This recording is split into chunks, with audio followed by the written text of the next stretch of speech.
we call it almost legacy farm because it's almost at least 94, 95 years old. And I am the third generation farmer. And this is the very land that we were farming. And our motto is, we just love feeding family freshness.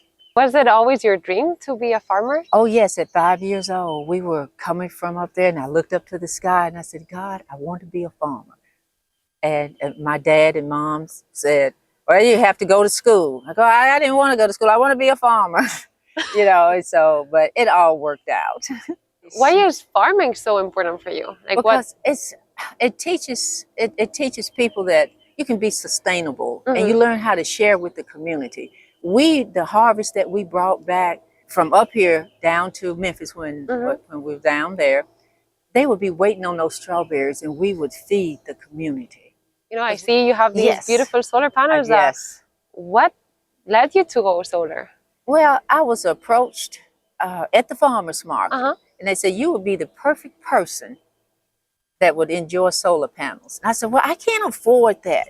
And then that's when I learned about the REAP grant. Lester told me all about it and we got involved in the REAP grant and all the paperwork, and they helped me with that. And it was just so amazing. I would not be able to have that without them. And another part that helped me also, Climatize. They said, would you like to have help if you would do a 1-minute video and people will invest in it? And oh my gosh, we did the 1-minute video and we had 57 investors, and that's what brought the solar panels to the farm. And I just love it because now it helps the farm, you know, stay in production. Lovely. And I know you have batteries as well. Has the solar and battery storage installation helped you in terms of, let's say, power outages? Does it help you be more resilient? It makes me feel more confident when I get my packing center up here and my cooling system. If the power goes out, I don't have to worry about all the produce spoiling because its electrical power will still be powering up all the equipment here. And how is it going so far? Are you enjoying your solar panels? Yes, I am. It's just a very new experience to me, and I'm still researching, and I'm so happy with the crops that are growing underneath.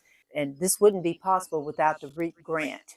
And I would just encourage everyone who wants to try it. For us small farmers, you don't have to have 10 or 11. Start small, small, and see how it works for you.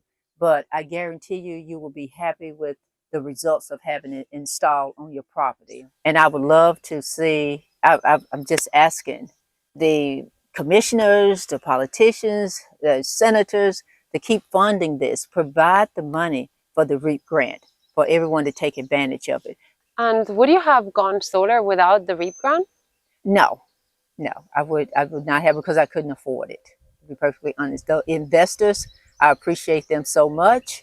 And I couldn't have done this without the investors and with the help of 𝘊𝘭𝘪𝘮𝘀 and Lester's team. Do you have any message for those investors? Anything that you would like to say to them? Yeah, I would like to just say to them, I would love to meet you one day, and I would love for you to come out and visit the farm to see how your money is being spent.